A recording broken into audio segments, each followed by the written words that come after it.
Un personnage hors du commun, un monument vivant du taekwondo qui fond en larmes devant la caméra. Le grand maître Pierre Ogunjobi, la légende des arts martiaux béninois et africains, craque à 82 ans. Il n'en pouvait plus. Ils attendent. Mon dernier jour, je l'accepte. Je l'accepte avec le cœur vaillant, avec beaucoup de courage. Que ce soit sur mon cercueil qu'ils viendront me faire cette reconnaissance. La personnalité préférée du monde du taekwondo est devenue un héros auprès de plusieurs générations. Il est même encensé par les grands maîtres des autres arts martiaux tels le wushu, le karaté-do et le judo. Le grand maître Pierre Ogunjobi vieillit, mais sa technique ne vieillit pas.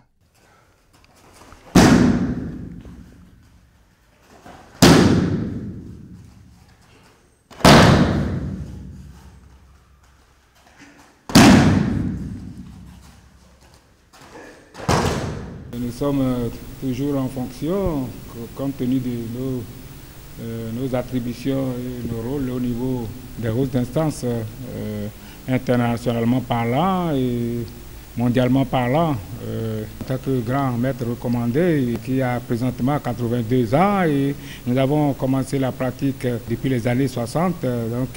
Il faut dire que nous avons accumulé beaucoup d'expérience et nous avons créé notre propre self-autodéfense, self-défense taekwondo Ogunjobi, des mouvements qu'il faut faire en considération en tenant compte du taekwondo mudo, des arts martiaux que nous appelons mudo, mais là j'ai créé ma propre discipline de self-autodéfense Ogunjobi taekwondo en cas d'agression réelle. Plus de 60 ans de pratique. Ceux qui l'ont connu et ceux qui le découvrent sont toujours admiratifs. Il y a 5 mouvements bien classiques que nous faisons avec lui d'abord pour l'échauffement. Vous voyez, avec les 21, une fois que nous faisons le tour, le mouvement, mais on a seulement fait 5 fois, vous avez vu qu'ils sont transpirés. Un vieux qui a 82 ans, il ne tente pas de parole et il va leur expliquer de fond en comble. La constance du maestro du taekwondo, l'enseignement qu'il a distillé et les athlètes qu'il a formés l'élèvent au panthéon de cet art martial sur le continent.